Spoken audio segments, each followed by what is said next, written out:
The Boundless Authenticity Podcast. How's it going, Jerry? Well, it's going good. I just got back from something I had to do. Sorry I had to put you off until later in the night. Tried to reach out and using the same address you wrote to me on, and I don't know what happened. Yeah. So anyway, we got together. Yeah, we made it. I was gonna do my usual pre-recorded introduction and everything, and I was like, you know what? I'm gonna let Jerry introduce himself. So tell everybody who you are and what you do. Well, I'm in private practice right now. Using a system called MACE. It's an energetic system. It takes the spirit into account, which no other psychotherapy does that. It can discharge trauma in no time, and the changes are permanent. So it's not like regular psychotherapy. It goes into the subconscious. It gets these subconscious programs that were put in there during traumas, and it just discharges it.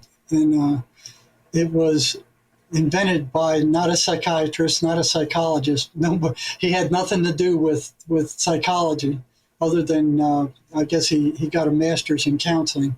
But the guy was a ship captain. He was a master mariner and a harbor master. But he was a genius, and he put together this system and saw that the mind isn't what you thought it was, and that the spirit is absolutely necessary to engage with if you're going to remove mental illnesses. Now, it gets rid of most common mental illnesses. I've had a little trouble using it with schizophrenics because they've moved into another area of reality. So it's partially viable with them.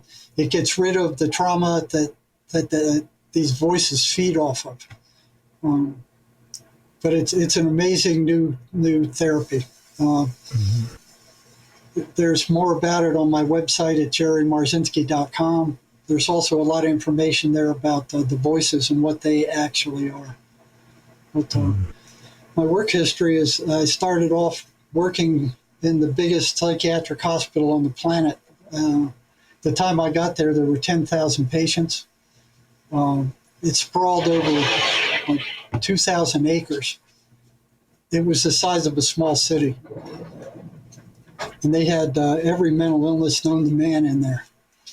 And I was fascinated with abnormal psychology, and it was like, and I was an adrenaline junkie. So it was a perfect combination for me, but it was in the middle of nowhere. I mean, you had to drive 30 miles to get to the nearest McDonald's. So I started off there. I spent 7 years there studying the voices that schizophrenics heard.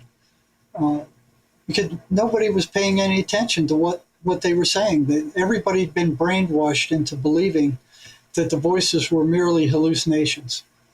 And I believed that too when I got there. Then I started seeing that there was a correlation between how these people behaved and how strong their voices were and how long they were listening to them, or how much they were listening to them. If they were listening to those voices a lot and the voices were strong, they would get into some kind of trouble. They'd get into fights. They'd get thrown out of their classes. They'd cause disruptions. There was a nasty correlation between the voices and their behavior. I didn't know what the voices were. I mean, in graduate school, they taught us that they were hallucinations. So you think of a hallucination, you think of something crazy and doesn't make any sense, and it's all over the place. I thought they were word cabbage, So after finishing my master's degree and going to work at the state hospital, it was like I was expecting these guys to be babbling nonsense, but that's not what it was. I mean, my formal education didn't prepare me much at all for being on the front lines. I don't know what just happened there. So, yeah, it was a totally different world. I started off at Central State Hospital. I worked in county hospital ERs. I worked in mental health centers. I worked in the psychology department of a large state prison for 17 years. I worked as a psychiatric contractor. In the last 10 years, I spent working in hospital emergency rooms in hospitals all over the city, and I'm now in private practice. So I've been on the front lines my entire career. It's far from academia. Matter of fact, after working at the state hospital and then going back into a PhD program, it was like, what are you guys talking about? What you're telling me doesn't match what I personally experienced, and it's of no use whatsoever from where I came from. And it was just really piled higher and deeper. So it was like, I'm like, what am I doing here? So after 2 years, I bugged out of that program with almost a straight A average. It was like, I just left, just dropped and left. It was actually making me sick. So,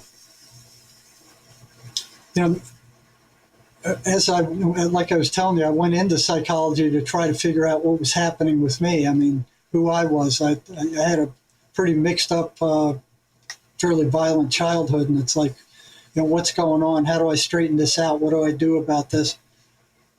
Education wasn't of any use whatsoever, at least the undergraduate. So I went, well, they must be hiding the real truth of what's going on in the master's programs. So I applied for a master's program in rehabilitation counseling, and with a psychiatric bent to it. And that helped some, but there were no real answers there. So I went, well, they must be hiding it in the PhD program, and they only give it to PhDs. It was like some mass secret. And once I got in there after 2 years, they didn't know what the frick was going on either. So it was like there were no answers in the formal educational system. It just wasn't there. What the frick is going on with these crazy people, and what's going on with me, and why is all this happening? And there weren't any answers. Matter of fact, some of those professors in the PhD program were just egotistical maniacs. It was nuts. So, I started into psychology and higher education with a distrust of authority anyway. And I didn't like in psychology, it was like, okay, just study all this stuff and spit it back on tests. It's like there was no way to test whether there was any validity to it or not. In engineering, you can go and you can build something and see if the principles work. In medicine, you can give a medicine or you can do a procedure and you can see it work. But it wasn't so in psychology. It was just like, oh, you learn this stuff, spit it out, and then we'll give you a grade. And then you graduate with a degree in psychology, and there's no way to test any of it out. So there wasn't any way to really test it out. In the master's degree with counseling, yeah, you can work with people and you can see how these different techniques work to some degree, but they still weren't getting at what the mind was and how it operated and how you cure mental illness. It was more like, this is how you listen to people and pay attention to people and, make them feel that they're being listened to and reflect back to them, that kind of stuff like that. But they weren't getting at the real problems of what was working these people. And neither did they in the PhD program. They cured nothing. So what happened back in, I don't know when it was, the 50s or something, William Wundt, one of the famous psychologists, went, well, there was all this talk about we're spiritual beings and what's spirit and what's mind and all that kind of stuff. None of it was measurable. None of it was testable. So he went, well, screw that stuff. I'm going to go into behavior, and you can measure and see behavior. Okay, the behavior is only a manifestation of the spirit. It's only a manifestation of the entity that lives in the body, the mind. It's only a manifestation of thought. So thought is energetic. The mind is energetic. You can't see a thought. You can't see the mind. You can't measure a thought. It's intangible, like the spirit. Nobody's ever found a thought in the brain. Nobody's operated on the brain and never saw a thought in there. Nobody's ever seen the spirit. And they would there was one time where they were measuring people before they died and after they died to see if they could measure the difference in the weight once the spirit was gone. And it was showing nothing. So they were confounded. So psychology and psychiatry are completely ignoring the spirit, and so is the educational system. And there is no way to figure out what's going on with mentally ill people without understanding the mind and the spirit. And they have no idea what the mind is or how it operates. Mm-hmm. And that wasn't known until maybe 15 years ago when a fellow named John Mace, he was a genius, but he had nothing to do with psychology and psychiatry or mental health at all. He went into counseling. I think he got a degree in counseling because he was interested in there. But his occupation was a ship captain. He drove these big freighter boats across the ocean. He was a master mariner. He was a genius, and he was also a pilot, harbor pilot. But he was also a philosopher, and he was self-taught. So he had a clean slate when he started. He figured out what the mind was and how it worked. But now the rest of the educational system and psychology and psychiatry are totally ignoring him. I mean, this guy is of the magnitude of a Sigmund Freud. He's got the answers, and they're ignoring him. So I didn't know about him when I was, I only found out about him maybe 2 years ago. But as an undergraduate, I wasn't getting any answers. I found out later that 80% of what they publish in psychology is not replicable. That means it's garbage. And then when you get into the master's degree or you get into graduate school, it's publish or perish. And I found out in the PhD program, they don't care what you publish as long as you get published. It doesn't matter. It's the number of publications, whether you have anything to say or not. So, after I saw this kind of stuff, I started suspecting, what was going on in psychology. And but I couldn't verify any of it. You look in the back of the textbooks, and you have all these, pages and pages of references. This guy got the information from this guy, who got it from this guy, who got it from that guy. It's like they're all just trading. It's like an incest of ideas. They were trading ideas with each other. So the only class I took where you could actually verify the results that were happening in psychology was experimental psychology in the rat labs. So I remember one paper we had to read for abnormal psychology. It said that if two lunatics had the same delusion, so if one thought he was George Washington, the other guy thought he was George Washington, this clinical psychologist was writing that one of them would have to change their delusion. They'd have to change the way they were thinking. And I went, why would that have to happen? They're both nuts. Why would they care? Why would, it made no sense to me. So I tucked it away in the back of my mind. 8 years later, when I was on the second floor of a psych unit, I heard a fellow who was talking to himself, and it was like he was talking on the telephone, and it was like a one-way conversation. It was like he was answering somebody, and he was answering questions or responding to whatever they were saying. So I tried to creep up on him and, listen, and it was just like a one-way telephone conversation where you can only hear half of the conversation. He was talking to the voices, and I had no idea that they made sense. I thought they were word cabbage. You know? And I verified that later, that they make sense. They talk to these people in complete sentences. They're not cabbage, they're garbage. They're not babble. They're not word cabbage. And he called me listening to him, and he turned around and I said, "Hey, I'm Jerry. I'm the psych for this unit. I haven't seen you before. What's your name?" And he looks me in the eye and he goes, "I'm Jesus Christ."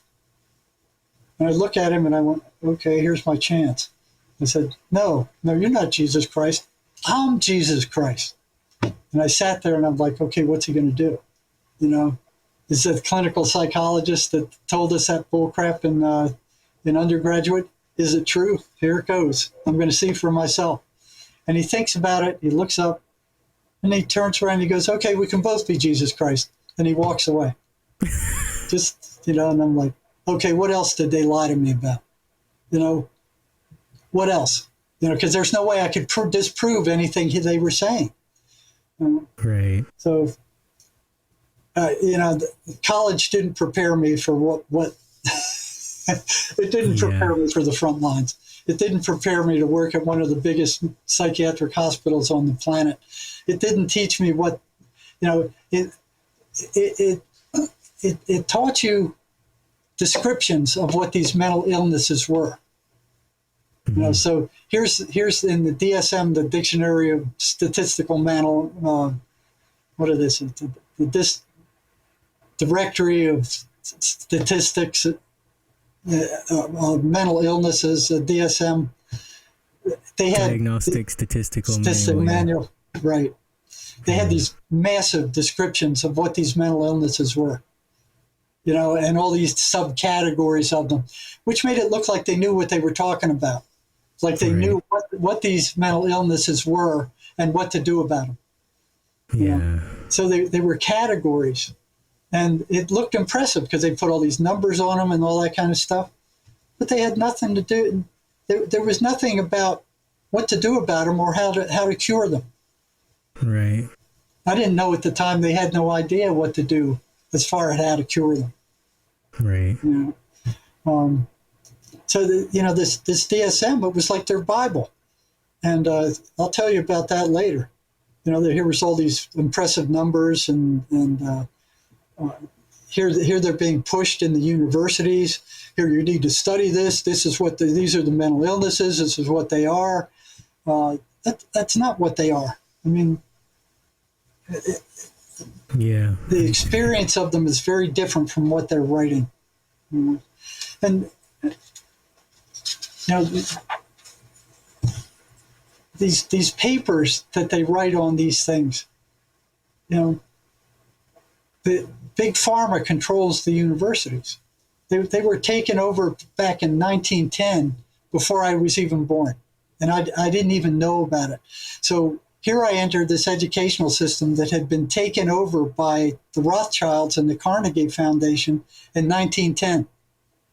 And they mandated through the legislature, the Congress, which no doubt they paid off, that the only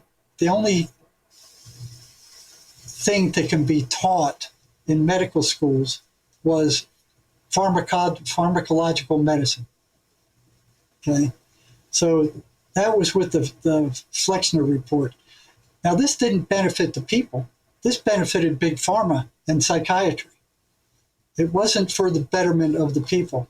So this Flexner report was published in 1910 at the behest of the Carnegie Foundation and the Rockefeller Group, which sponsored it.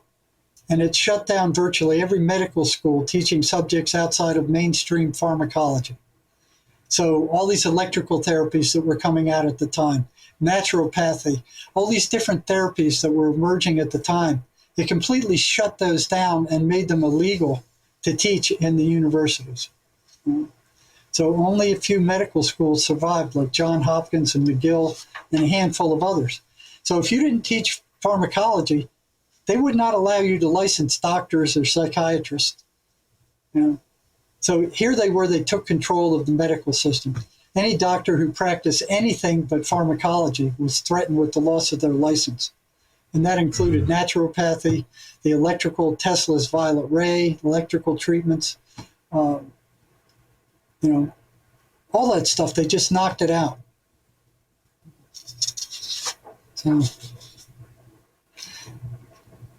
So when I got into the state hospital, everybody was brainwashed by the DSM and by the medical schools into believing that the voices these schizophrenics were hearing were just pure hallucinations. That's all there was to it. These people were crazy. They were hallucinating. And they had, if you look back in history, they had all these reasons why these people were crazy. They started out with blaming mothers. The mothers did something to them. They beat them. They raised them wrong. They did something. It's the mother's fault. But that was observable. And the mothers are going, hey, we didn't do anything. I mean, this, there's lots of normal mothers that, we didn't do anything. So mothers go, we're innocent. We didn't do it. So what they did is they moved it up into the area of genetics. Okay. So who can now unverify that? It's a very small body of people. So they said, oh, schizophrenia is now due to genetics. There's a genetic abnormality. It's in the genes. And they got away with that for more than a decade. Saying, oh, it's genetic. Who's going to check on that? The regular guys on the front line, like myself and psychiatrists and psychologists and counselors, they don't have the genetics labs to detect anything like that. Right. And even the universities, for the most part, they're not looking into that kind of stuff. Yeah, they kind of do the same thing with anxiety and depression too. It's exactly the same thing. Brain abnormality. It's genetics. It's childhood trauma, and they love that childhood trauma narrative.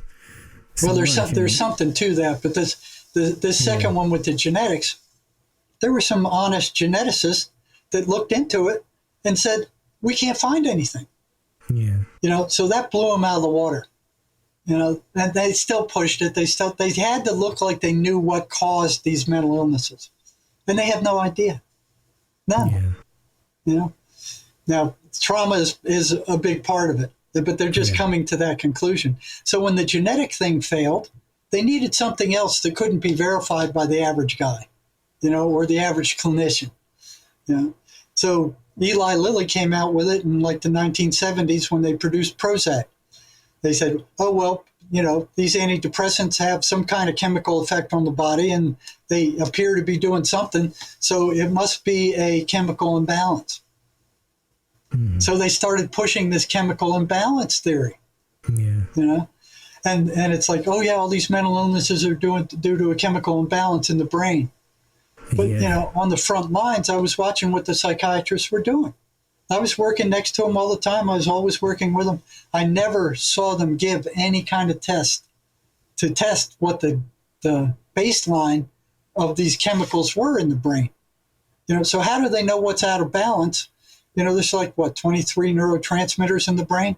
How do they know which ones are out of balance or by how much if they don't have some kind of test or lab work or something to figure that out? They never gave any kind of test before they started prescribing their drugs. And I'm like, wait a minute, that doesn't make sense. So I started asking them about it. I said, well, if it's a chemical imbalance, how do you know what you're treating? If you're not given any tests, you're not given any lab work, how do you know what's out of balance or by how much? And their response was, oh, the pharmacology companies have figured that out for us. These chemicals balance these things, and it was like they were trusting big pharma, which is like letting the fox loose in the hen house. Yeah. Those people are not to be trusted, not at all. So here they were trusting them to be giving them valid information. They didn't know what was out of balance. They didn't know how much it was out of balance. Matter of fact, they don't even know what the balance of the brain should be. What the chemical balance of the brain should be. And neither does the pharmacology companies.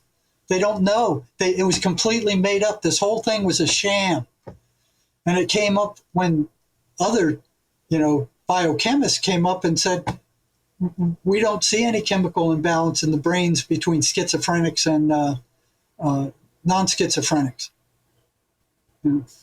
So they blew that out of the water, but the drug companies are still pushing it. You see in their advertisements right now, even though it's been disproved years ago, they're still pushing that. And they're still teaching it in the universities, even though it's been disproved. But it makes the pharmacology companies a lot of money. And it makes psychiatrists a lot of money. And they don't want to change things to fit the truth. Yeah. So what really killed them is, with the schizophrenics, these phenothiazines were discovered. They said they charge an arm and a leg for these antipsychotic drugs. On average, it probably costs approaching $1,000 a month to keep somebody sane on these regimens of antipsychotics they're giving them. Now, to look at the markup that they're getting on that, you can go across the border into Mexico, 60 miles from here, and you can get the same drugs made by the same companies with a Spanish label for $75 a month. And these guys are charging close to $800 a month for the same drugs. So it's a scam that is just unbelievable. And here in the U.S., I mean, the U.S. people can afford it, so we're going to gouge them more. And if they weren't making a profit at $75 a month for Risperdal over there in Mexico, they wouldn't be doing it. If they weren't making a profit, they wouldn't be doing it. So they're making a profit at $75, and they're charging U.S. citizens around $800, for the drugs and over there. You go to the psychiatrist once, he gives you a diagnosis, he gives you a prescription, then you don't need a prescription to go back. Here in the U.S., you got to keep going back every few months to get another prescription. Yeah. So they got you by the butt. They're just choking you to death over here, And it's a scam. So here they are saying the voices are hallucinations, and nobody's questioning that. Nobody's asking these people, what are the voices saying? What are they? So I started asking them. And it was like, it took a while to learn how to talk to them, because they don't want to tell you anything about the voices, because if they complain too much about the voices, the psychiatrists would double their medications and knock them out. They'd be walking around like living zombies. So it's like these medications, for the most part, do not get rid of the voices. The voices are energetic entities. So it's like getting a magnet and pouring Thorazine on the magnetic field and saying, oh yeah, we're treating the symptoms of magnetism. It doesn't touch the voices. What it is, they're major tranquilizers. They calm the person down because the voices get them upset. The voices are nasty. They're very nasty. They're negative entities. They try to pull a person down to a very low vibration. And they're also parasites, because after they attack the person, their energy levels drop to nothing. Now, they're not aware of that unless you bring it up to them. They just think they feel bad. But there's a one-to-one correspondence between being attacked by these voices and their energy levels dropping to zero. And I thought that was due to how nasty the voices were. If you had voices screaming at you, telling you you're ugly, you're stupid, you're no good, and nobody likes you, people are plotting against you, the cops are going to come and drag you away, they're going to lock you up. I mean, all this stuff, the most awful stuff you can imagine is what these things say. I've felt it, Jerry. I've had experiences with that stuff earlier on. Yeah, that's what got me into the coaching industry and stuff like that initially. I wanted to study psychology when I was at university. But things didn't work out with that because the lecturer turned out to be a pedophile, and they just kicked him out of the university, and we had no more classes for the rest of the year. So we all just kind of had to read our textbooks and try, hope that we would pass the exam and stuff like that. So that didn't really go to plan for me. And I dropped out of university anyway because I was a musician at the time, and I wanted to do that as a career mainly. And that whole time I was starting to deal with anxiety, the kind where you get those voices that say things that aren't true, and Yes, you they're liars. want to numb them. Yeah, you want to numb them with alcohol And that's what they and want. drugs. Yeah, and they want you to do more and more drugs. And That's right. I started to catch on that all they were doing was getting me to go on benders for like 2 or 3 days, drinking and drugging. Yeah. And then I would eventually have to crash, Yep. and I'd get a day or two of peace, and then they would come back and the cycle would start all over again. Yep. Yep. And then with the alcohol, you get that withdrawal effect, so you feel miserable to start with, and that's where they want you to feel. They want you to feel miserable. These things, they are entities. You know, they're not hallucinations like the psychiatric mafia says they are. Yeah, You know? and what I can add to that to show people that this is real is that when I got into meditation and stuff like that, that was when I really made a decision to face myself, because I thought that, you know, we have these thoughts and we're responsible for every single thought that comes into our head, and it's because of all these different things that they tell us is our responsibility. And when I started poking around, I guess you could say, in my own subconscious, by meditating for long periods of time, they would show themselves. And I realized that these things were attached to me. I began to be able to see, using my own internal perception, that these things were actually bound to my energetic body. It's difficult to describe, but I could see that, and I had to command them to leave, and they didn't want to go. Yes. They did not want to go. They're feeding off you. Yeah, and I had to really like level with them and start doing all kinds of different things, because, as you know, they don't like anything positive. They don't like gratitude. No. They don't like Yep. the Bible. They don't like all those kinds of things. I remember one day I just called my mom, and she was like, "What do you want?" And I'm like, "I need you to send me as many Bibles as you can find right now, like all kinds, something." And she's like, "What's going on?" She's like, "I'll tell you." I'm like, "I'll tell you later. I'm working on something. I'm researching something." She's like, "Okay, this is strange." So a box of Bibles shows up at my door, and, you know, these things freaked out. But what they would do prior to that, years before that, is I realized that anytime I got any kind of success in music, anytime I got money in my hand, anytime I got a girlfriend, anything, they would try to mess that up. Yep. Yeah. Yep. And they're consummate liars.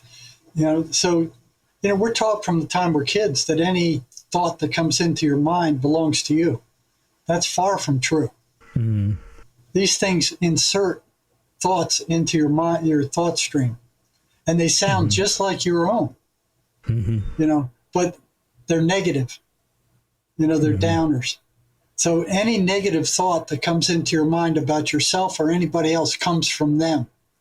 Mm-hmm. You know, and the schizophrenics were just as curious as I was about what they were. You know, the schizophrenics I was working with. So, you know, the first thing that I had to overcome was, you know, these voices aren't word salad. They're not just babbling nonsense. I mean, they're coherent. They're evil. They say bad things. They drag people down. And once I got some of the schizophrenics to trust me, I saw that they were running patterns. And just like you said, there were some that came to me, and I remember one guy said, when I repeat the 23rd Psalm, the voices react like they're thrown onto a hot frying pan. That's how much they hate it. You know? Yeah. And when one of them would tell me something like that, I wouldn't just take his word for it.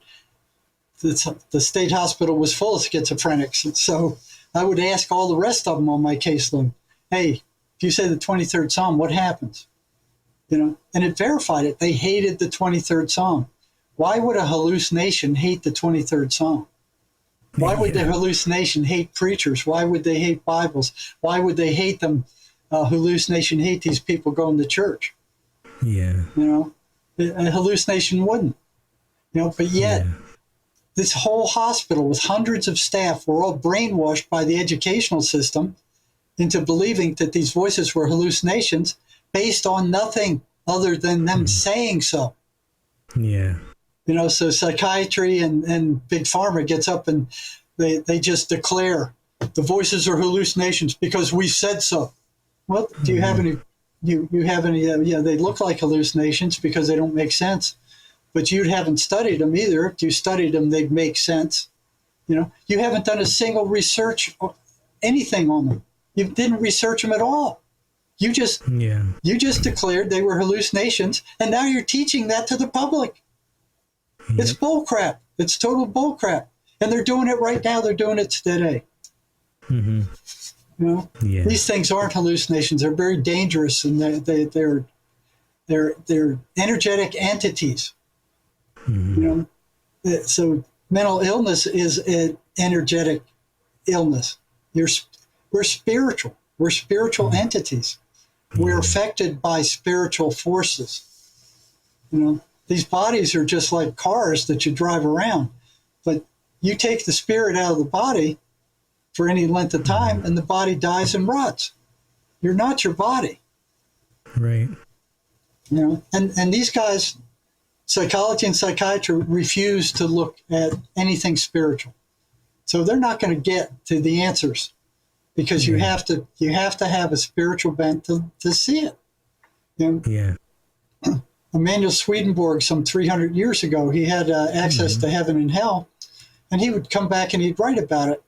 And where we first discovered these things had a one-to-one correlation between evil spirits was a clinical psychologist named Wilson Van Dusen in California wrote a book called The Presence of Other Worlds.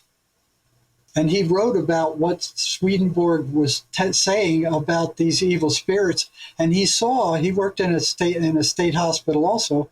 He saw that what Swedenborg was saying about the evil spirits in hell matched exactly what the voices that his patients were telling him they were saying.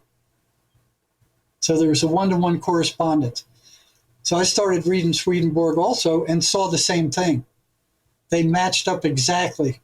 What my patients were telling me about the voices matched exactly what Emanuel Swedenborg was saying that evil spirits said to him in the interviews he had with them. So, you're right. I first read Emanuel Swedenborg about 10 years ago. It was when I was still working on stuff, trying to figure out what was going on, and it blew my mind. I mean, there was even more occult stuff like C.W. Leadbeater and stuff that he was talking about. All thinking is psychic activity. Like, where have you really been getting your thoughts from all along? And I was aha. See, that's something that psychology and psychiatry don't address. Where do thoughts come from? And they're not going to figure out mental illness until they figure that out, and they're nowhere near it. They don't come from the person. Your brain is like a radio receiver. You tune it to the frequency that you let it go to. I mean, you're in control of that frequency. So you're the one who pays attention to those thoughts. It's like the Indians that says, you got two wolves, a good one and a bad one. The one you feed is the one that'll grow. Yeah, true. So if you start paying attention to the bad thoughts and you realize, you think they're coming from you, and you think they are you, you're sunk. Yeah. Those thoughts don't come from you. Yeah. I remember when I first started coaching and stuff like that, well, I figured out that was a scam too. Because it's kind of like your journey. You figured out all this stuff by comparing it to what was happening in real life, and I got all excited. I was like, yay, I'm gonna help people. And like the scripts and the protocols and things that they gave you in the coaching school just didn't actually help anybody figure out anything.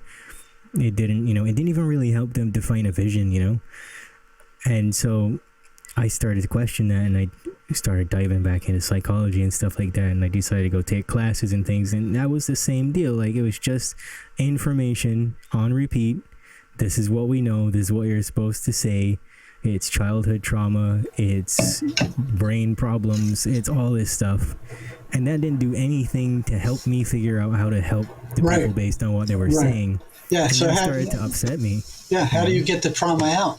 You know, they don't deal with that. You know, see, and this Mace energy system that I was talking to you about does. Yeah. You know, it's so you know, when I started asking the patients at the state hospital about the voices, what they were saying, how they behaved, what they were doing, when one of them reported that to a psychiatrist, I ended up in that guy's office on the red carpet being told, you will not ask these patients what the voices are saying.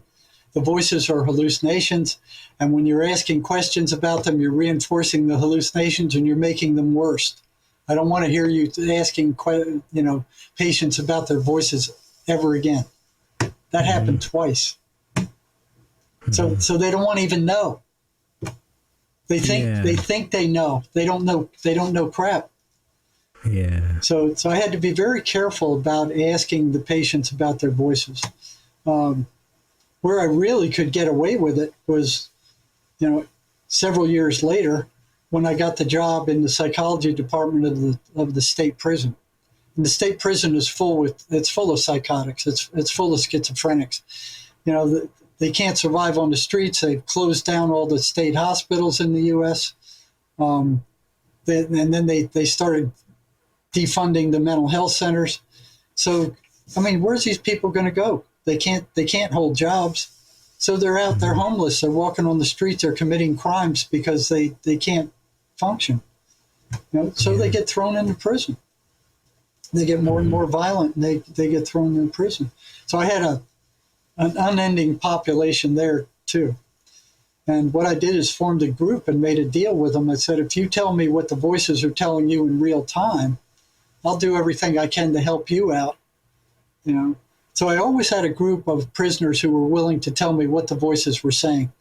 That's where I started seeing that they were running more patterns than what I saw when I was working at the state hospital. So what I saw at the state hospital is they were consistently negative. You know, what held them on such a consistently negative path? They were always negative. They were consistently negative. They were repeatedly negative.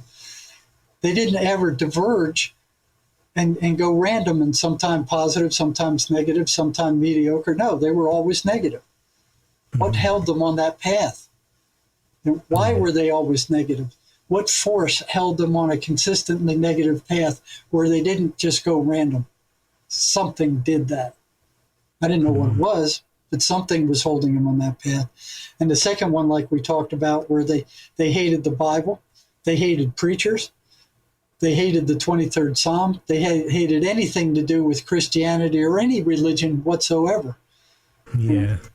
So I learned a whole lot when I was talking to these people and what the voices were telling them in real time.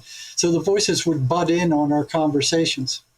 And there was one, I mean, I heard some incredible stories. There was one prisoner who, he was using a lot of, what was it? It was cocaine. And he already had a huge criminal record. And he was psychotic. He was hearing voices. And the voices told him one day, they said, hey, we know where he was in San Diego, California.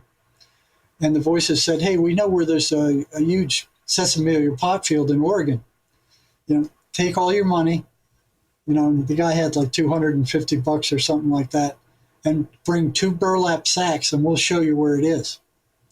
So he believed him. He trusted him. And he took off. He took all his money. He took 2 burlap sacks. He went turn by turn where the voices told him to turn. And he ended up in Oregon at the base of this mountain after going down like a 23-mile dirt road. And he stops the car and he goes, okay, I'm against the mountain. I can't go any further. What do I do? Voices said, there's a path off to your left. Get your burlap sacks and get your machete and follow that path. So about 3 hours later, he ran into this giant sesamelia pot field, just like the voices said. So he cut them down. He filled up his 2 big bags of burlap bags. And he said, okay, what do I do now? And the voices said, we know where there's a park where you can sell it. So he went to that park, and he was making a fortune selling, marijuana in that park.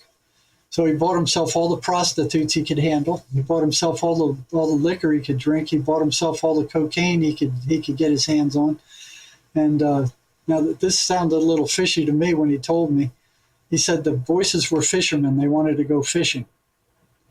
So he went fishing in the Columbia River, and he said he was the only one catching anything.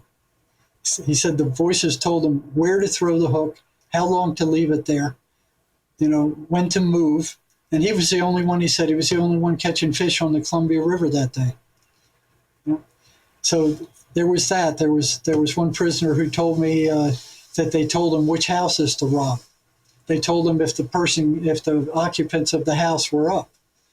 They told him where to hide. He said he made a fortune robbing houses that the voices told him which ones to rob.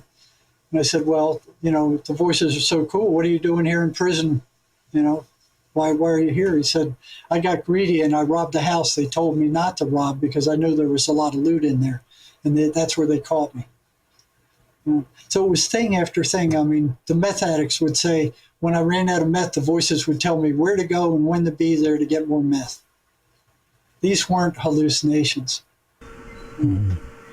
So by the time I was done working in the prison, there were like 23 patterns that these voices were running. So since they're energetic, you can't see them. Regular people can't hear them. So like a magnetic field, you can't see a magnetic field. I mean, it's pure energy. The only reason you can find one is like if you get maybe iron filings and you put a magnet to it, then the iron filings will reflect the magnetic field. You'll see what it looks like in the iron filings, but you can't see or feel or smell or touch the magnetic field itself. It's completely invisible. Right? The voices are the same way. Okay, the voices are energetic. They're energy also. The regular person can't see them. They can't feel them. They can't smell them. They're undetectable, except by the effect or the patterns they run and the effect they have on those patterns. All right. So here's the psychiatric mafia and big pharma moving any investigation of the voices into areas where you can't investigate. Well, anybody who's working with schizophrenics can see these patterns. And if they're running patterns, they can't be hallucinations. Hallucinations are random. And these are basically the patterns they run. Anybody who's working with schizophrenics can see these for themselves. They don't have to have any, biochemistry lab. They don't have to have a genetics lab. These patterns reflect what the voices are and how they operate. They're consistently negative. They're always negative. They always say negative stuff. They're anti-religious. They foster and create negative emotion. They feed off of negative emotion. They can't create it themselves, so they have to create it in us, and then they feed off it. Then they energetically drain those victims. They get louder after sunset. They get loudest between 3 and 4 in the morning. You can check all these facts out by yourself. You can see them yourself if you work with schizophrenics or you're hearing voices. They get louder when ignored. They refuse to be ignored. And the psychiatrists are saying, oh yeah, they're hallucinations, just ignore them. I remember I asked the first patient I saw a psychiatrist tell that to. I brought him back 2 weeks later. I said, well, the psychiatrist told you to ignore your hallucinations. How's that working for you? He goes, it's not working at all. They get worse when I try to ignore them. And then I asked a whole bunch of other psychotic patients, if you try to ignore your voices, what happens? They all said they get louder. It doesn't work that way. It shows you how much psychiatry knows about the voices. They foster self-destructive behavior. Like you were saying, you have money, they take it. You spend it on drugs. They urge you into self-destructive behavior. They basically hate the human race. They foster isolation. They don't want you to have any friends. They don't want you to have any family. They don't want you to associate with anybody. They want you locked up in your room, listening to their garbage all the time, all day. They don't want you to have anything to do with anybody else. That's the worst thing you can do if you're hearing voices, is to seal yourself off in your room from the rest of the human race. You know, they demand the attention of their victims. They consistently maneuver for more control over their victims. They want more and more control. They will gaslight you. I remember one patient where he was so confused. They told him that he had murdered somebody, and he didn't know whether he had or not. So he's like, well, maybe should I turn myself into the police? Well, if I turn myself into the police, if I did murder somebody, I'm going to prison. If I didn't murder somebody, they're going to lock me up in a mental institution. So they had him in a catch-22. So every time the police showed up anywhere, he'd go, they're looking for me, they're looking for me. So they had him trapped. They were gaslighting him in this false belief that were allowing them to drain his energy consistently. They manipulate perception in the worst way possible. So, if you're walking down the street and some guys start laughing and down the street somewhere, they'll say they're laughing at you. They have complete access to the schizophrenic's memory. They can pull up every rotten thing you've ever done. The memories are energetic. These voices are energetic. They operate in the energy universe, as John Mace would say. There is no time. There is no matter. There is no space there. So no matter where you go, they can follow you. You can go underwater, they can follow you there. Mm-hmm. There is no time, there is no matter, there's no space where they live.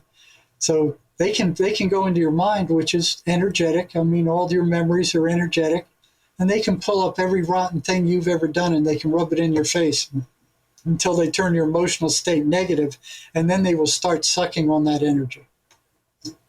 They demand the victim not tell anybody about them. They don't want anybody to know that you have them. And they'll tell you. I mean, you tell anybody about us, they'll think you're nuts and they'll lock you up. They're consummate liars. They lie about everything. You can't trust anything they say. You can't make any deals with them. They won't keep any of their bargains. Virtually everything they say is a lie. They consistently steer their victim away from anything that might create joy or pleasure. They don't want you happy. They don't want you feeling joy. They don't want you feeling pleasure. They'll keep you away from that kind of stuff. You'll see schizophrenics aren't very, very sociable. They're not very friendly. You don't see them ever laugh, unless they're laughing at something the voices said. The voices can manipulate feeling without speaking. So they can impact your energy field. They can short-circuit reason. They'll move in if you're bored. That's the worst thing you can do if you're a schizophrenic, is let yourself get bored. They'll just move in there and they'll just take that space. They try to pass themselves off as thoughts that belong to you. So they'll put that thought in your thought stream, and they'll make you think that it's your thought. And in fact, it sounds like the thousands of thoughts that go through your head every day. But it just doesn't match what you know to be you. They will get you to selectively forget things. So if I give a client a list of things to do to fight the voices, if they don't write them down, they won't remember 90% of them by the time we're done talking. They destroy any positive vestige of self-concept you have. They attempt to pull the victim away from consensual reality into this crazy reality of theirs. They use confusion as a means of suggesting, instilling negative suggestion. So they'll get you real confused, and then they'll suggest a solution. It'll be a bad solution. Their aversion to anything positive or beautiful, they're adverse to.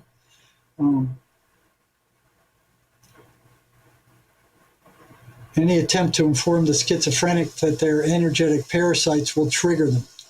That's the last thing they want their victims to know. that they're sucking their energy and that they're parasites. So that is what they are. That is how they operate. They're not hallucinations. Yep. If they run these patterns, they can't be hallucinations. And anybody who works with schizophrenics, psychologists, psychiatrists, you'll see they run these patterns. You can see it for yourself. And if they're running patterns, they can't be hallucinations. I'm just here nodding my head in agreement because I wish that I could have found you to ask you questions 8 years ago. So I'll tell you a story. When I was in my second year of coaching and stuff, I was still finding out exactly how unprepared I was for dealing with any of this. I had a client who I could tell that she was just energetically off, like something was wrong with her. And she tells me she's an addict. She discloses that she uses meth, cocaine, fentanyl, heroin, battery acid, you name it, whatever it is that she could find to get a high. And she described to me the experience, just about everything that she could about how she would end up feeling absolutely compelled to just go use. And she would say to me that she would even be in a good mood sometimes, and these urges would just appear out of the clear blue, completely take over. Yeah, they weren't her. The next thing she knows, she would wake up in a crack den somewhere or in a hospital bed, strapped to the bed and full of tubes because she had overdosed. And I was able to work with her a little bit. My first question for her was, why are you coming to me, a coach? She was like, because psychology has failed me. Because I've tried going to psychiatrists and stuff like that. All they've done is numb me out with these medications that didn't make me feel good, and nothing's changed. She's like, you're my last hope. Yeah. And I'm thinking to myself, shit. Yeah, they cure absolutely nothing. Those medicines they give you cure nothing. They're very expensive, and they do damage to your brain. Mm-hmm. You know, and I've seen that a lot. In this particular incident, it happened twice with a different person. So what happened was I was able to get her to kind of define some kind of a vision for herself and to get her to stop doing certain things and bring in better habits and things. But eventually, after a couple of months or so, she would just go self-sabotage again. She would just go right back out and use. And it would be these voices that she would describe, these impulses that she would describe. And what happened was one day she showed me some of the artwork that she was making when she would hole up and get high. And what she would do is that she would do the same thing that I did when I was having troubles years before. She would just hole up in a room, listening to her favorite music. In my case, I would just be playing my guitar, writing songs. Voices would tell me song lyrics and what to play and things like that. And I would do it. But she would be listening to her favorite bands and stuff, and she would just draw. So she started showing me these drawings, and she would be sketching the entities. She would be sketching the faces of the entities. So the next year after that, I experienced the same thing again with a different client, another addict that she disclosed. She worked at a strip club. She described the actual voices that were talking to her, that were, some were in her own voice and some were not in her own voice. And she said they would have like arguments between each other and things like that, which was scary at best. She said that she knew it was stealing her life force. She would keep saying that over and over all the time. She said, I know they're taking everything from me. I know that it's stealing my life force. They won't let me see my son, because she had a little kid, and like her parents got custody over the kid and stuff like that. But it was the exact same scenario as the first person, a year apart. Loved to sketch in a notebook when she got high, and it was the same entity. So I knew that a part of my connection, how I got exposed and how these entities were attached to me, was through the music I was playing. So I was playing hard rock and stuff, like modern hard rock. So for anybody that's listening that would know these bands, the bands that were on her playlist were Ice Nine Kills, Papa Roach, Linkin Park, 3 Days Grace, Motionless in White, Black Veil Brides. These are just some of the things that they would say to me, and I'm saying these titles for people. If you listen to this kind of music, stop right now. Yes, I agree fully. Yeah, and so on the second Client's playlist, it was the same artist, but then some more that were also in like electronic dance music, R&B, hip hop, pop genres. But what really got me paying full attention was that they both would tell me one song in particular, and it's Animal I Have Become by 3 Days Grace. And I used to listen to that song a lot too. I actually had to cover that song a few times when I was playing. And something about that just was really eerie to me, that they would say the exact same songs. And that's where I started doing my digging further into the subject, because I knew that it was not just a coincidence. I knew I had experienced that. I knew I had experiences of playing on stage and feeling like something would just come over me, come and touch the top of my head, and I would not remember how I played, what I played. People would say it was really great the next day, I did this and that, and I'd be like, I don't remember any of that. It was like I had a hangover just from performing, complete memory wipe, and that things like that bothered me. So I just kind of dug into the dark side of the music industry, and what I can say is I don't think that many of these artists are actually aware of what's happening, but I can tell you that there is such a thing as Masonic musicology, and it has a lot to do with at least one member of the group or the artist or some producer being a high-level initiate, or he's involved in some kind of order or another, and they figured out how to bring these entities through, and they manipulate humanity through their mind, their body, their emotion, hijack them physically and spiritually. So I see a lot of that is going on where television is concerned too, like violence, news or horror movies and things like that. Well, if you look at these patterns that I just read you, there's a one-to-one correspondence between what the news is telling us right now constantly and exactly those same patterns. Yeah. Constantly negative, anti-religious. I mean, all the way down the line, one after another. Yeah. And to a certain extent, too, it sounds a lot like the psychiatrists and the psychologists and the doctors that are prescribing the medication just mindlessly. And it's either that they're so brainwashed or they themselves are succumbing to some kind of consciousness hijacking where they're like, I guess, insistent that this is the only thing that there is and you have to do this, right? Or else, I mean, they'll tell patients, they'll tell them, schizophrenia is a lifetime sentence. That's it. You're going to be schizophrenic for the rest of your life. The only thing you could do is take our toxic medications. Mm-hmm. And when honest researchers found out how toxic they were in autopsies, long-term psych patients who had been taking these medicines for years, their brains were shrunk like walnuts. And when they see that the pharmaceutical industry also controls the journals and the educational stuff, so they don't want that kind of stuff coming out. Mm-hmm. So they'll get people not to publish certain things, and they'll get them to publish things that, foster their drugs. But these honest guys, they come out and they publish that. And the psychiatrists and Big Pharma are like, oh, no, it's not our drugs. It's not our drugs. It's the schizophrenia that's doing that, which they don't even know what it is. But, so what the lab guys started doing is feeding these drugs to monkeys and rats. And they found out that their brains shrunk also. These are some of the most dangerous drugs used in medicine today. And the psychiatrist, I've never seen a psychiatrist tell a patient, and I've been around a lot of them, how dangerous these drugs actually are. They just tell them, oh, it'll make you sleepy, it'll calm you down, you might get sexual dysfunction, your mouth will dry out, these common obvious symptoms.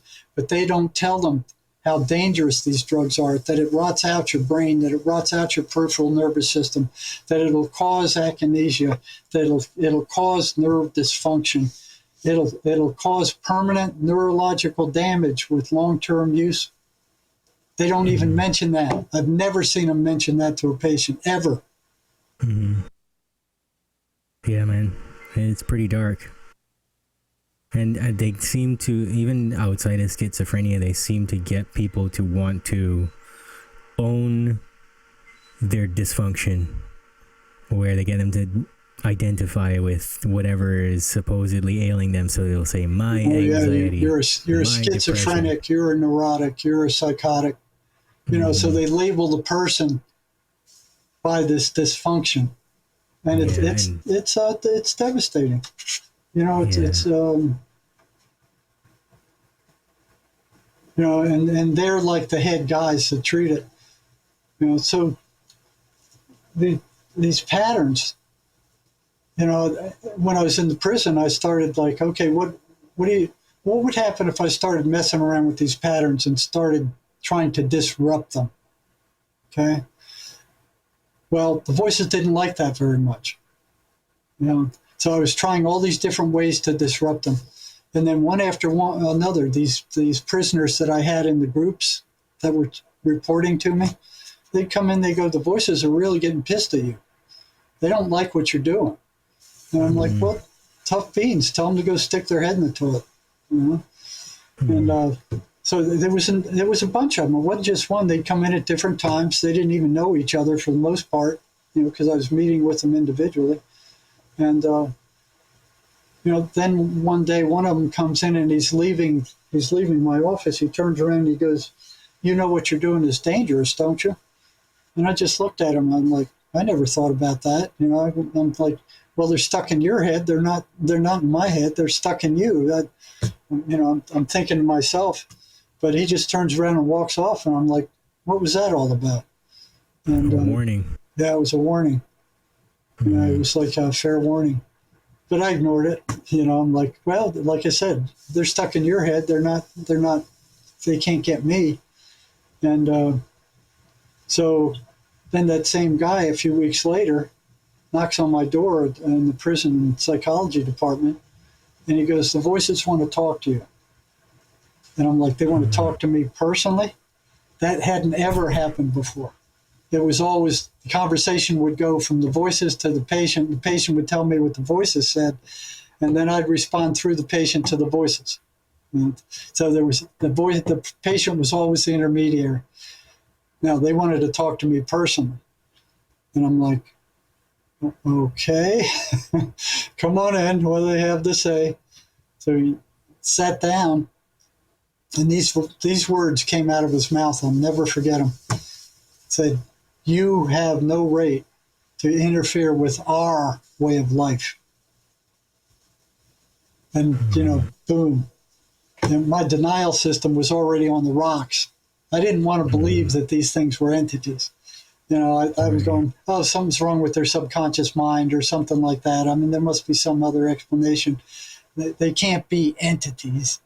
It's like, I didn't want to believe it. I just didn't want to believe it. And I denied all the evidence that I'd collected, where anybody else probably won't, yeah, they're entities. No, I was pushing it all out. I didn't want to see it. When they said that, it was like a boom. It's like my denial system just blew apart and collapsed. And then the inmate said, that wasn't me, that was them.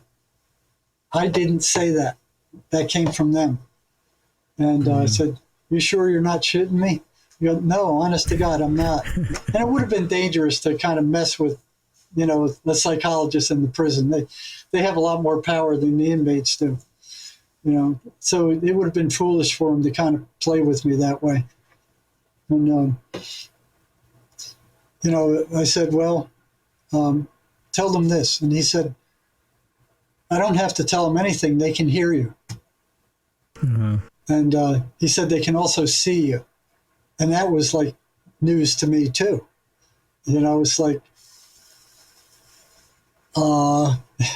it just blew me away. I mean, I was in shock. Yeah. So it took me a while to recover from that, because I didn't know where I was going. I had no cognitive map. Where's this all going? where's it leading? What's happening? What are these things? How dangerous are they? What can they do and what can't they do? I had no idea, and I couldn't talk to anybody. I couldn't tell anybody what was happening to me and what I was seeing because they wouldn't believe it. I couldn't go to any of the other psych staff and go, hey, man, the voices are giving me these warnings. And I'm like, yeah, no. So I had to keep it all to myself. And I couldn't tell my wife because she's going, what are you doing picking in the heads of psychotics anyway? These are criminally insane people. What are you doing? So she was no help. So that way I couldn't talk to her. So I had to keep it all to myself. The only people who understood were the psychotics themselves. They understood. I could talk to them about these things, but I couldn't talk to anybody else about it. So, the next thing that came up was that wasn't enough to stop me. It shocked me. I then realized that they were separate entities, but I didn't know how dangerous they were. I didn't know what they could do and what they couldn't do to me. I knew what they could do to them because these people were committing suicide all the time. They were doing all these weird stuff. They were stabbing themselves. They were shooting themselves. They were overdosing because of the voices. So I knew what they could do to them. I didn't know what they could do to me. And I didn't want to find out. So, after recuperating from that, you have no right to interfere with our way of life, plural. And this was a single prisoner who was telling me this. So it wasn't him speaking. So I continued to experiment, and I continued to, what effect did this have on them? What effect does that have on them? What if they did this? And they were getting pissed. So the same guy, I was reading this book by a South American shaman where he was talking about these things being energetic parasites. So I brought that book into the prison, and I brought this guy back in, the one who kind of gave me the warning. And I said, hey, I'd like your opinion on what this shaman is saying about what appears to be the voices. And I started reading that paragraph to him. And I look up at him, and he looks like a zombie. He's just sitting there just staring at me with this zombie blank look. And it was like creeping me out, So once I hit the part of the voices being energetic parasites, that's when he turned into a zombie. And I'm looking at him, and all of a sudden I hear this crackling behind my head, like electricity. It sounded just like an arc welder. It was like crack, crack, crack, crack. I'm like, what the frick is going on? And then it starts going up my office wall to the right. Crack, crack, just like an arc welder. I didn't smell anything. I didn't see anything, but I could hear it moving. And I turned to him and I said, do you hear that? And he's just staring at me with this zombie-like stare. Just like he's in another planet, or he's just blankly staring at me. And I'm like, what the frick is going on? Completely dissociated from it or whatever? I don't know what he was thinking. I mean, he just looked weird. So I was afraid he was going to attack. So I pushed my chair against the wall, and I kind of face him. So if he comes at me, I can kick him back without falling over. And then I put my attention on this crackling again, and it's crackling all the way up the right-hand wall. And I was afraid to take my attention off of him for any length of time because I'm swinging back and forth between the crackling and watching him. And then it goes over his head, so I can watch it there and keep my eye on him too. But I'm not seeing anything. I'm not smelling anything. I'm not feeling anything. And it comes down the left-hand wall and jumps into this Rubbermaid trash can, right at my feet. And I look down in there, and there's nothing there. And then it just stops. It just shuts off. And I'd look at him, and he slowly gets up, and he goes, oh, I gotta leave, and shuffles out of the office. I'm like, go, get out of here, go. It blew my mind. I mean, I canceled all my appointments for the rest of the day, and stayed away from picking in their heads for a while. And I didn't call him back for like 3 months. I was terrified. And, again, I couldn't talk to anybody about this stuff. So finally, after about 3 or 4 months, I call him back, and he shows up for an appointment, and he looks good. I thought he'd be a wreck. No, he looked good. And I started, after some small talk, I asked him, hey, remember the last time you were in my office? Did you hear that crackling? He said, yeah, I heard it, but I didn't. I was surprised you did. And I'm like, yeah, I heard it. What was that? He said, that was them. I said, them who? The voices? He said, yeah, that was them. I said, what were they doing? He said, they were trying to scare you off. I said, they did a damn good job. And I said, when you got up and you walked out of my office, you looked really weird. What were they telling you? He said, they were telling me to go get a shank and stick it in your gut. And I was thinking, oh, he wouldn't do that. I've been working with this guy for 6 months. I had a good relationship with him. He wouldn't do that. So I asked him, well, why didn't you do it? And he said, because I couldn't find one and nobody would give me one. Mm-hmm. And that freaked me out. That was like, what am I messing with here? What am I messing with? Yeah.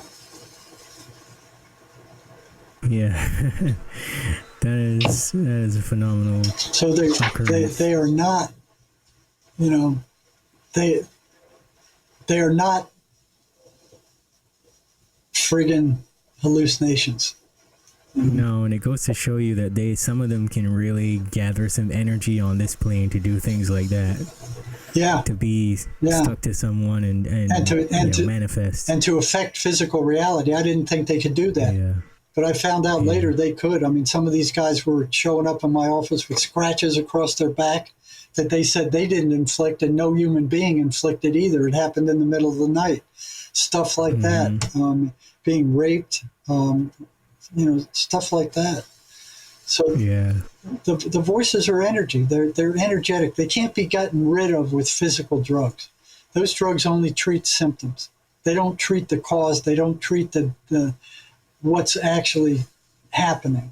They reduce some of the physical effects, and that's it. They cure nothing. They cure absolutely nothing. So the main control of psychiatry, the psychiatric mafia, is profit and control. And these guys would go off those antipsychotic drugs. They wouldn't stay on them. And I'm like, even at the state hospital, I'm like, why do you keep going off them? If you know you're going to get crazy and you're going to lose it, why are you going off your drugs? So I did a test one day. I went to the DSM and I got paranoid schizophrenia, and I printed out the pages and made a check sheet out of that.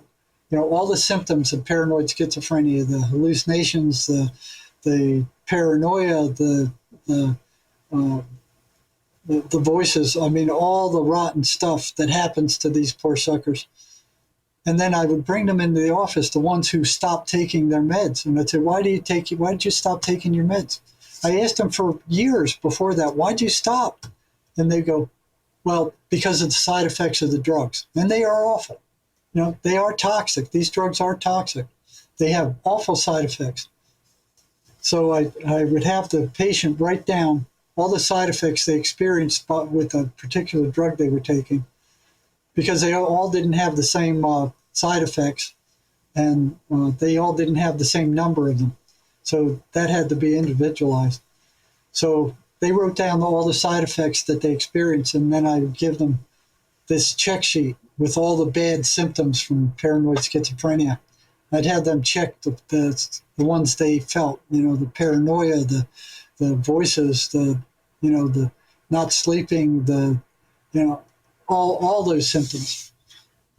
And then I'd hand them both back to them, and I'd say, which one is worse? The side effects or being psychotic? And every single one of them said being psychotic was worse than taking the medicines. So I'd say, well, then why did you stop taking your medicines? Because virtually all of them at some point stopped taking them. And they would say, I don't know. That was their answer. I don't know. So after the 7th year, there was this one girl, if they stopped taking their meds 3 times, because at that time we didn't know anything to do about the voices other than give them drugs. And I didn't know. I was just trying to figure out what they were. Back then, I didn't know what they were either, other than that they didn't like the Bible, they didn't like preachers, they were anti-religious, and that they were negative, and that they told these people bad things. And so I suspected whatever they weren't good. But I didn't know any details about them. It took me 7 years to just get that far. So there was this one girl who had stopped taking her drugs 3 times. She was about to get thrown out of the psych rehab program. And her mother calls me and said, please don't do that. I can't deal with her at home.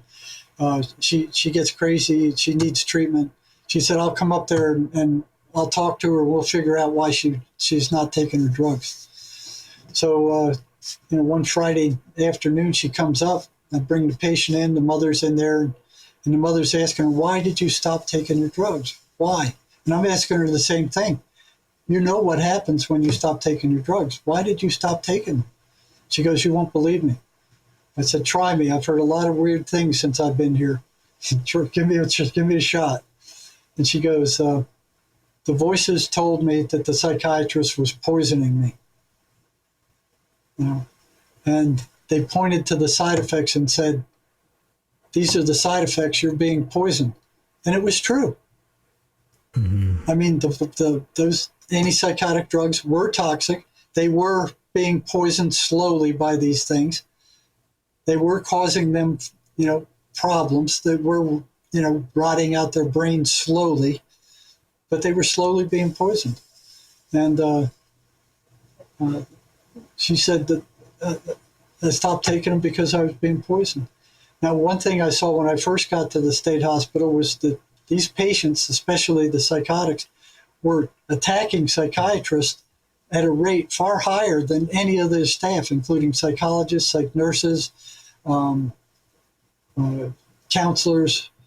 The attack rate was the same as it was with attendants who were living with them on their units 24 hours a day. So I'm like thinking, what are psychiatrists saying to these people that are twerking them off in 15 or 20 minutes a month that are getting them to attack these people? Well, it was linked to what this lady was saying. I bet you the voices were telling those people that the psychiatrist was poisoning you also. Mm-hmm. So here's the universities putting out all these psychiatrists, the supreme mental health experts. They're dishing out drugs. They're not curing anything, and they're making a fortune. So the global antipsychotic sales in the U.S. alone soared to $14.54 billion in 2021 and is expected to increase to $15.5 billion in 2022. Despite the fact that these drugs are curing nothing, they're making billions of dollars, and that's just in the U.S. Thousands of you got thousands of these drug commercials. You're not going to go into a psychiatrist's office and come out without a prescription for some psychotic, some drug. You have a chemical imbalance in your brain and you got to take this drug. So the antidepressant market has reached $15.98 billion by 2023. That's like 10 years ago. No telling what it is now. And they're drugging kids. I mean, currently there's an estimated 7.2 million kids on psychiatric drugs. 622,000 of them are under the age of 5. 80,000 are on amphetamines for ADHD. 389,000 are on anti-anxiety drugs. 38,143 are on antipsychotic drugs. These are drugs that are rotting out their brains, and they're making a fortune doing this. None of these drugs are providing any kind of cure for any of the 279 mental disorders. So look at the results that we're getting with the psychiatric mafia in charge of the Western mental health centers, or the Western mental health system, and the psychiatric, the big pharma behind them. Now, this is years ago. It's much higher now. In 2021, 48,000 Americans killed themselves every year. So in 2021, 48,000 killed themselves. And it's increasing every year. Compare that to the 50,000 soldiers who died in Vietnam in the 10-year war. 50,000 died in Vietnam. 48,000 are killing themselves every year, year after year after year in the United States alone. The CDC reports that 132 people every day kill themselves in the U.S. Suicide is the 11th leading cause of death in the U.S. Between 2000 and 2018, the suicide rate increased 37%. And this is with more psychiatric drugs on the planet than have ever been here in the history of mankind. So the suicide rate is increasing every year. The CDC said that the suicide rate has reached the highest level since World War II. You can tell by the size of the prison populations that murders, mass shootings, mentally ill are being stuffed into the prison populations. These drugs are doing no good for anything. They're not curing anything. Does this look like a successful mental health system to you? Absolutely not. Absolutely not. Looking back over more than 40 years, I mean, the lies and the propaganda, the deception of these people is incredible. It's a miserable failure. They don't know what the mind is. They don't know how it works. They totally ignore that we're spiritual beings. They treat us like like broken machines. It's and the rate of insanity is increasing also. Right now, there's over 3 million people in the United States, or 1% of the U.S. population. Neither Big Pharma or psychiatry knows what causes it, although they pretend to. They blame genetics, they blame mothers, they blame the chemical imbalance. Over 100,000 Americans a year are diagnosed with schizophrenia. Suicide is the leading cause of death in schizophrenics. 4 out of 10 will attempt suicide.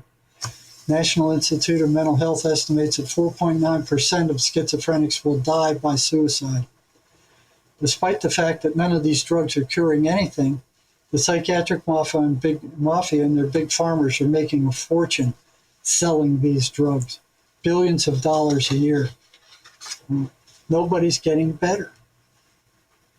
It's a drug-fueled merry-go-round where these people are put on these drugs, they see that they're not working, they stop taking them, they end up getting hospitalized, they get fleeced at the hospital for $10,000 for a hospital admission, then they get put back on the drugs again, and it just goes round and round and round and round.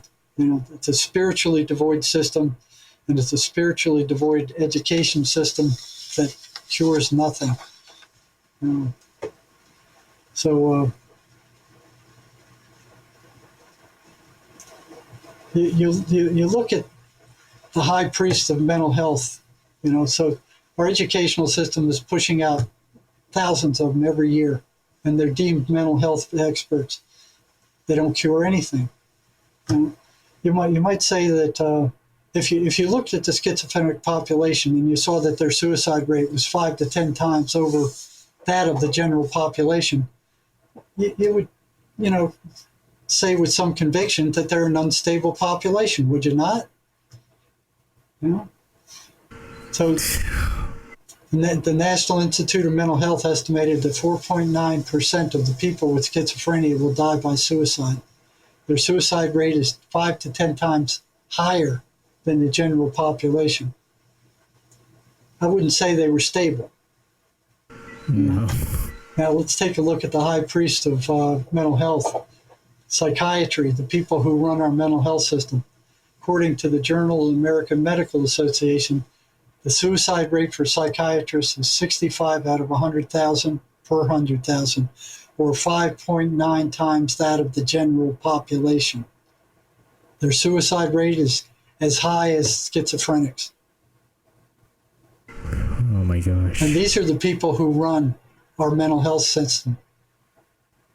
The Journal of Clinical Psychology, August 1980, did a 5-year study of 18,730 consecutive physician deaths by suicide and found that psychiatrists suicide regularly, year after year, at rates more than twice those expected. And these differences were found to be statistically significant.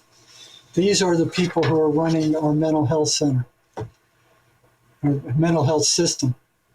You know, these are the high priests of mental health. Now you look at assaults on psychiatrists. This is a popularity contest among their patients. Number of patient assaults. Assaults over all jobs on a study based on 120,000 assaults from 1987 to 1992 over 5 years reported the assault rate for all jobs was 12.6 per thousand. The assault rate for doctors other than psychiatrists was 16.2 per thousand. The assault rate for custody staff in institutions who are with these people 24 hours a day are 69 assaults per thousand. The assault rate for psychiatrists is 65 per thousand patients. So 5.9 times that of the general population. They're being attacked by their patients almost 6 times as much as a regular doctor would. The high priest of mental health. The DSM. We talked about the DSM. Complete sham. Yeah. It's totally made up. There is not one test. There's not one piece of lab work. There's no EKG, EEG. There is no test to validate any one of the 295 diagnoses that they have in that DSM. They're made up. Yeah, it's crazy. They're totally made up by psychiatrists and with the help of big pharma. So this group of psychiatrists meets every few years. 2/3 of them, under the thumb of big pharma, have some link to big pharma. They make up all these diagnoses, and then they vote on them. They vote them in, they vote them out. You know, so it was described as a tobacco auction. You know, a guy comes in and goes, "Hey, I got a new diagnosis. It's this," and he reads it off and all the symptoms, and they vote on it. And if they voted in, if Big Pharma agrees, hey, well, we could make a medicine for that, you know? And they vote them out, you know? So it's like 10 psychiatrists do this. And then they put them in this manual and they teach it in the university as if it's a truth.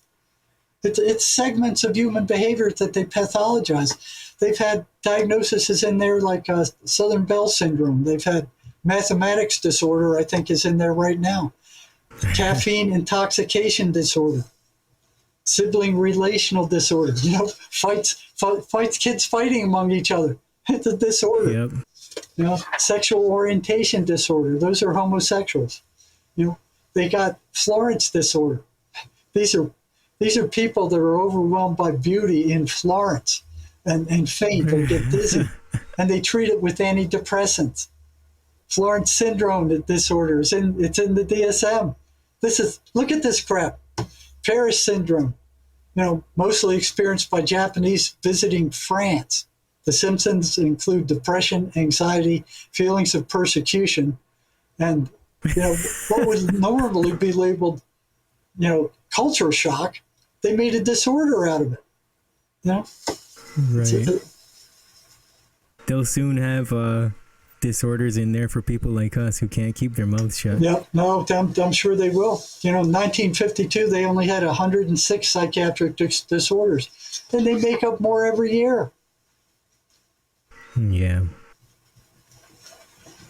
So they got 297 now. And it just goes on and on. Other deceptions. I mean, you know, we talked about the chemical imbalance theory. Their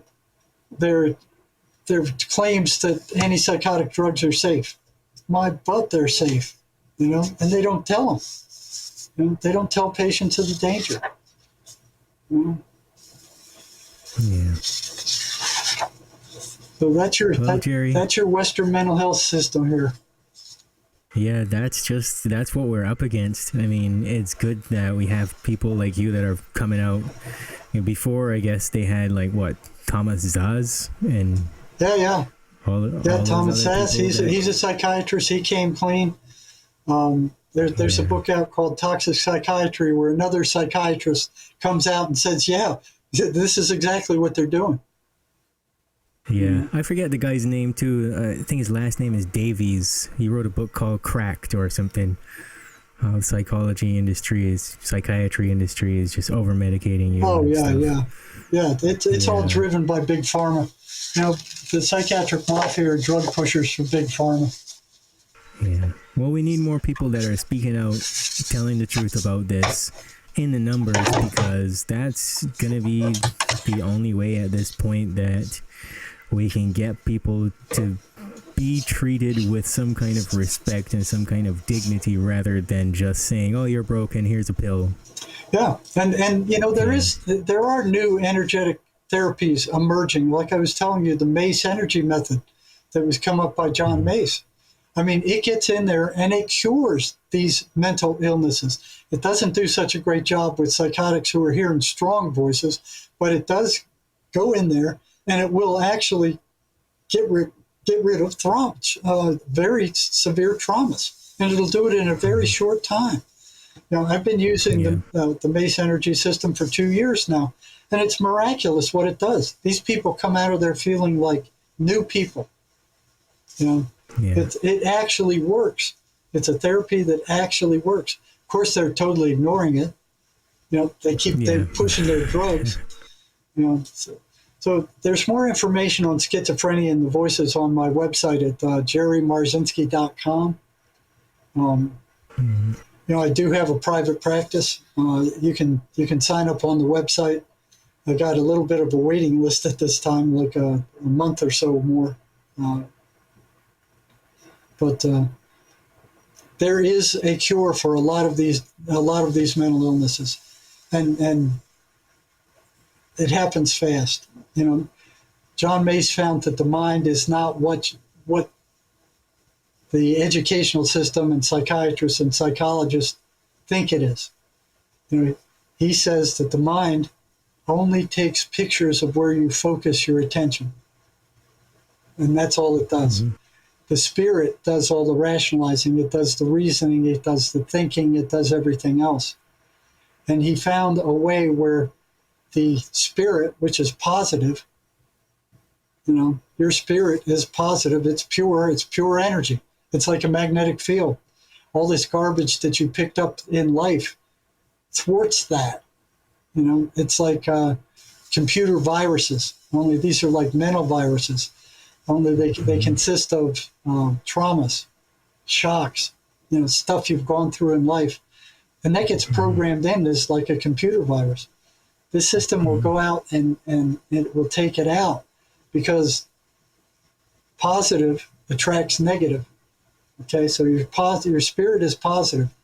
These, Mace calls them negative identities, are like computer viruses that are programmed into your mind. And your behavior is funneled through them. So like you were talking about self-defeating behavior. That's one of them. You know, it's in there. That's programmed in. This system can go in there and take it out. It can take it out in an hour. And it never comes back. So it actually cures mental illnesses. Unlike the psychiatric mafia they're drugging the body, basically. You know, so all these drugs do is just tamp down symptoms. They don't cure anybody. They don't fix anybody. They just turn you into a zombie. And look what they're doing to the kids. They don't care. Yeah. Well, Jerry, we gotta wrap it up. Yeah, what is it? It's like midnight. It's getting pretty late. Midnight your time, or 1 in the morning, is it? Yeah, it's going on to midnight. So let's wrap it up and let's do a second part, because I want to talk more about your book with, say, Sherry? Yeah. Your partner? Yeah. So maybe we can try to get her on for an episode about that. Oh, if she's open to it. I'm sure she'd come on. You know, I have some other people that are pretty interesting too. One guy who's an engineer now, he was schizophrenic, and he talks about his voices and what he went through when he was hospitalized. There's another nurse who actually she could see spirits from the time she was a child, and she had to keep quiet about that, of course. But she did an internship on a psych ward, and she actually saw these voices that were plaguing these people and what they looked like. And they were pretty ugly, like the drawings that you saw from that one girl. Yeah. Yeah, when you get this out, send me a link. Yeah, I'll do that. All right, Jerry. It's been my honor to talk with you. Okay. Thanks for being on the Boundless Authenticity podcast. Okay. It's a pleasure talking to you.